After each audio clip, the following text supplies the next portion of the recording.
1 Coríntios capítulo 11, verso 23 diz assim: Porque eu recebi do Senhor o que também vos entreguei, que o Senhor Jesus, na noite que foi traído, tomou o pão, a igreja,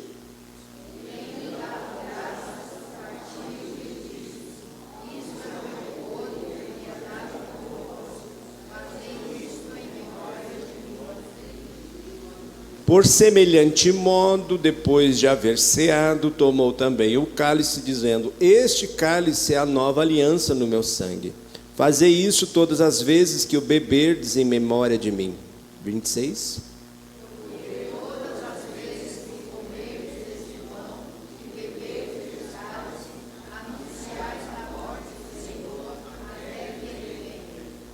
Por isso, aquele que comer o pão ou beber o cálice do Senhor indignamente, será réu do corpo e do sangue do Senhor.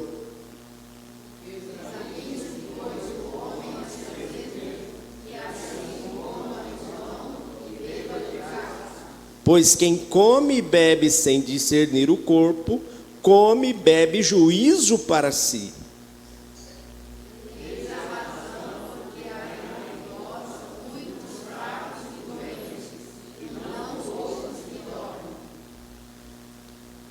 Porque se nos julgamos a nós mesmos, não seríamos julgados. 32, todos juntos?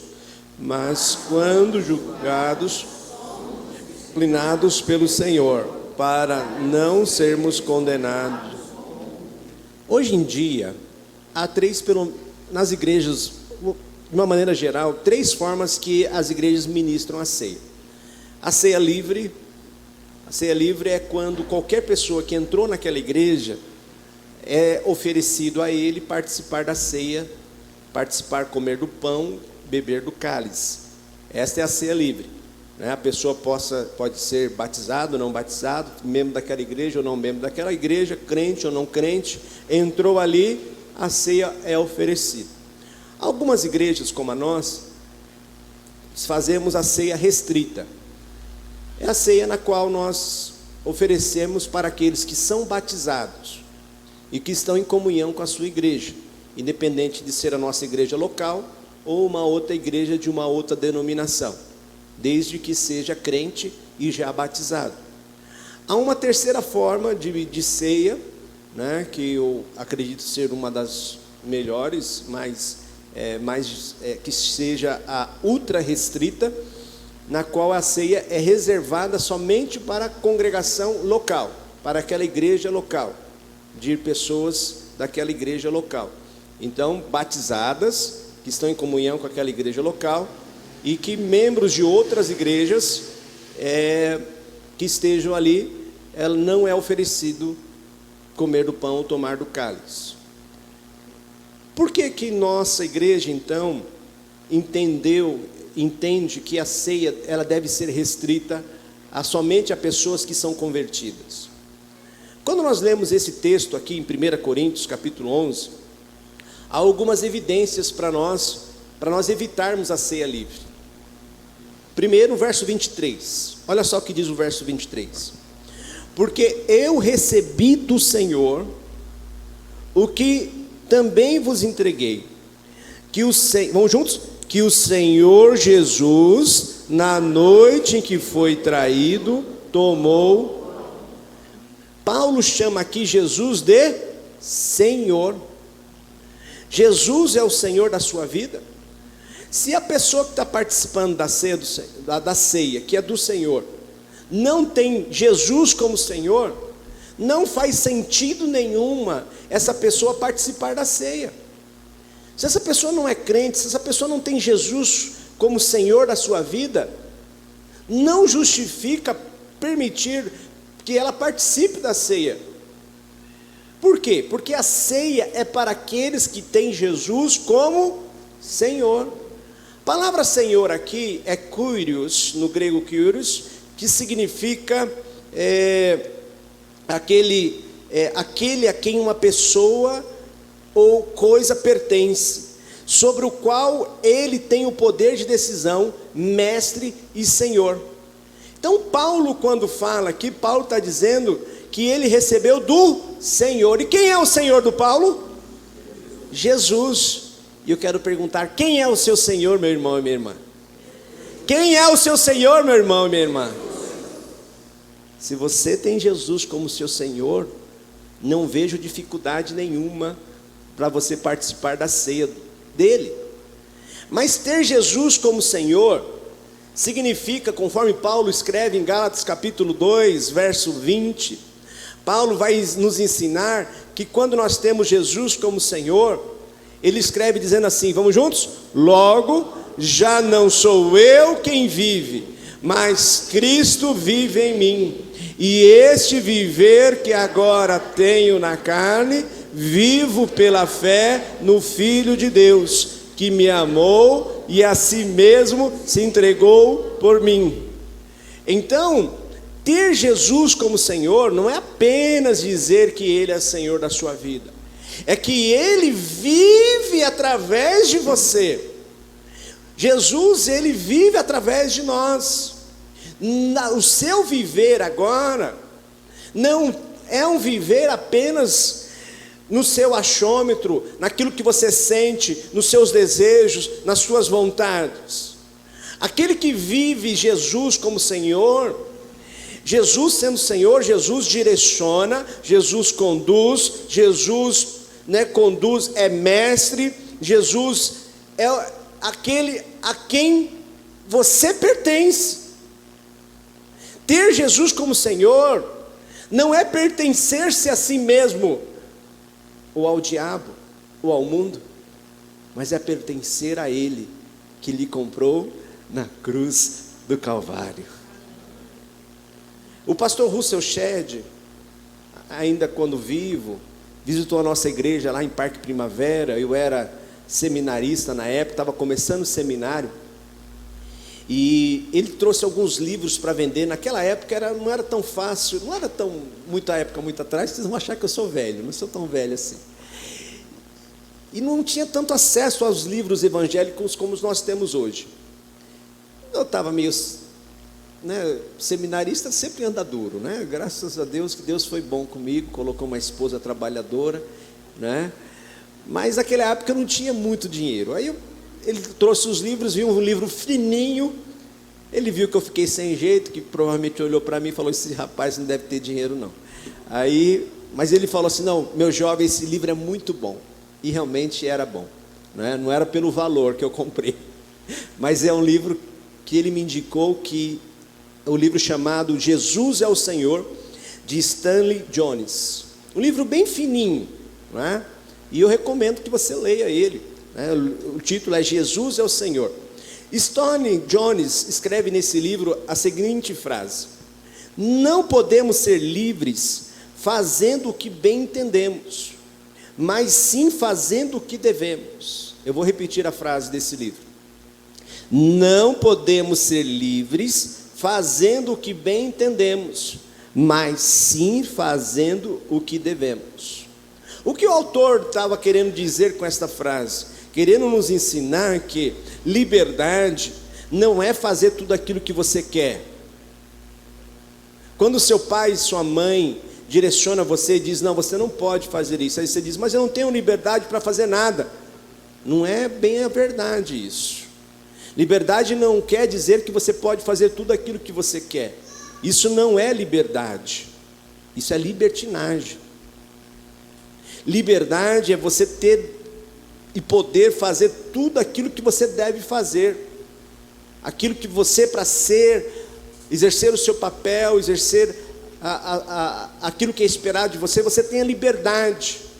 Isso é liberdade. Liberdade que muitas pessoas não têm, por exemplo, viciados em drogas. Eles têm liberdade somente para consumir. São escravos do seu pecado. Mas não têm liberdade para manter uma casa, manter uma profissão, manter uma família. E isso é liberdade. Liberdade para você fazer aquilo que você deve fazer. Isso é liberdade. E só conseguiríamos, o autor desse livro, ele diz que só conseguiríamos através de uma disciplina que se inicia do interior e evolua de dentro para fora. E é por isso, provavelmente, que Paulo escreve então Gálatas 2:20, que diz: logo, já não sou eu quem vive, mas Cristo vive em mim. E este viver que agora tenho na carne, vivo, vamos juntos? Vivo pela fé no Filho de Deus, que me amou e a si mesmo se entregou por mim. Esta é a verdadeira liberdade. A liberdade que vem de dentro para fora. A liberdade que você consegue pensar e amar e buscar viver para Deus. Coisa que o mundo lá fora não tem liberdade para fazer isso. Mas Cristo Jesus Cristo Jesus te libertou lá na cruz do Calvário, para que você pudesse ter a liberdade de estar aqui hoje e adorar com tudo que você tem, que você é. Isso é liberdade, que o mundo não tem. A forma de permitir que Jesus seja o seu Senhor, não existe outra, é se rendendo a Ele.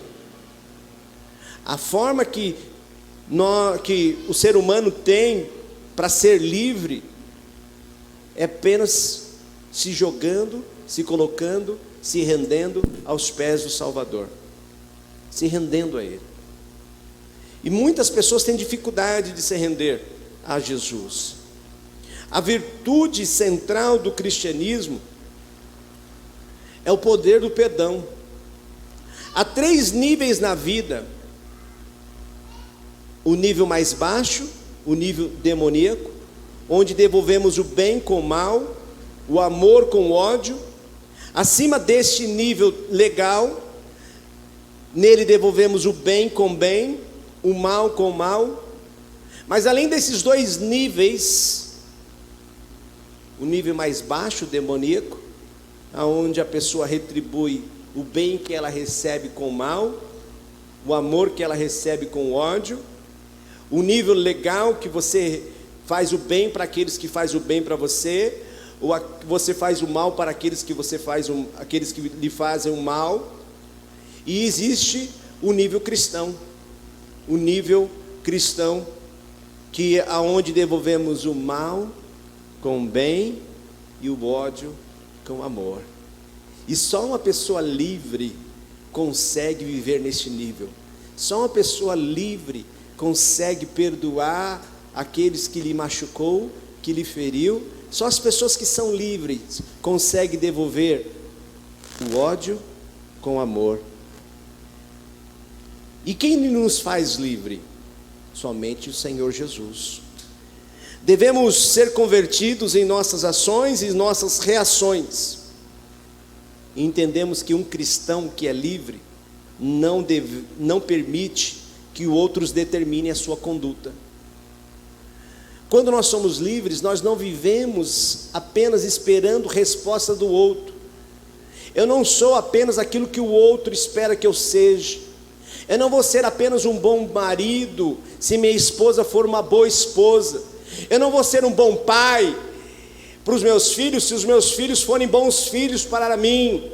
Eu não vou ser um bom pastor para a igreja se a igreja não for uma boa igreja para o pastor. Eu não vou ser um bom amigo para fulano, para ciclano, se eles forem bons amigos para mim. Não, a minha posição, a minha vida, a minha condução não é referenciada pelo outro, pelo aquilo que o outro faz a mim, mas eu sou aquilo que Deus deseja que eu seja. Este deve ser o meu alvo cristão. Esse deve ser o nosso referencial. E para ser livre, para ser aquilo que Deus deseja que você seja, a mudança começa de dentro para fora. Começa trabalhando no nosso interior. E o único que tem poder para fazer isso é o Senhor. Stanley Jones, ele relata a história de 2 irmãos que viviam na Coreia. Foram presos porque pregavam o Evangelho. O mais velho foi chamado para ser interrogado. E ele pregou sobre Jesus. Empregou como ele amava Jesus. E eles falaram assim: você não vai negar a Jesus? E ele disse: não, eu amo a Jesus e morrerei por causa desse Jesus. É isso que você quer? Então os soldados pegaram aquele rapaz, colocaram ele na parede e metralharam. Enquanto aqueles apontavam, os seus algozes apontavam a arma para ele, ele orou e disse assim: Pai, os perdoa, porque eles não sabem o que estão fazendo. O seu irmão mais novo, minutos depois, foi chamado. Não deu nem tempo para ele chorar o luto do irmão. E ele virou para os guardas e disse: eu creio em tudo que o meu irmão pregou para vocês. E os guardas falaram: então você é mais tolo do que o seu irmão. Vendaram os seus olhos e colocaram ele na mesma parede que metralharam o seu irmão mais velho. E naquele mesmo momento, aquele jovem fez a mesma oração que o seu irmão, dizendo: Pai, perdoa-os, porque não sabe o que fazem. Deixa eu perguntar uma coisa para você. Jesus é o seu Senhor? Sim ou não? E como você tem respondido quando alguém tem pisado no seu calo? Eu ouvi uma frase uma vez, que alguém dizia assim, que você só sabe que você ama uma pessoa, você só vai saber realmente quando você ama uma pessoa, quando essa pessoa te fere, quando essa pessoa te machuca, quando essa pessoa sai da cartilha daquilo que você espera que ela seja. Aí é sim que você descobre que você ama essa pessoa ou não. Em qual nível que você tem vivido? O nível demoníaco? O nível legal? Ou o nível cristão? Quem é o seu Senhor, meu irmão? O meu Senhor Jesus, Ele opera de dentro para fora. Paulo vai escrever: logo já não sou eu quem vive, mas Cristo vive em mim. E esse viver que agora tenho na carne, vivo pela fé no Filho de Deus. Esse viver que você tem pela carne é não responder mais como o mundo lhe esperava que você respondesse, mas aonde houver o ódio, que você seja um mensageiro da paz, do amor, que você seja a esperança, que você seja a luz do mundo e o sal da terra, que você seja a pessoa de transformação na sua casa, no seu trabalho. As coisas podem estar pegando fogo, mas você sabe em quem você crê. O mundo pode estar em desesperança nesta hora por causa do Covid, o mundo pode estar amedrontado dentro das suas casas, mas eu sei em quem eu creio. Como disse uma irmã nossa esses dias: pastor, se Deus quiser me levar, me leva com Covid ou sem Covid. Deus é Deus. Claro que temos que ser prudentes, né? Deus é Deus, Deus está no controle da minha vida e da sua vida. Sim ou não?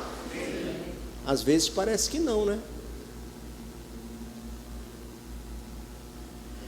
Romanos capítulo 12 vai dizer assim, verso 19: não vos vingueis a vós mesmos, amados,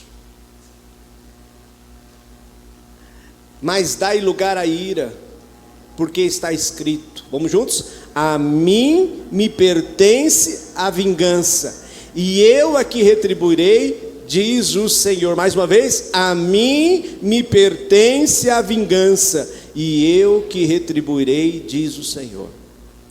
Você que tem Jesus como Senhor, preste atenção, não foi chamado para fazer vingança, não foi chamado para fazer o mal. Viva pela fé, viva essa vida na carne pela fé. Se tiver que perder, perca. Se tiver que andar mais 2 milhas, ande. Se tiver que tomar outro tapa no outro rosto, do outro lado, que tome. Mas você não foi feito para vingança. Você foi transformado para viver para a glória de Deus. Você foi transformado para ser uma nova criatura, uma nova vida. E quem faz isso? Jesus. Quem está fazendo isso? Jesus. E como eu sei que Ele está fazendo isso? Pela fé.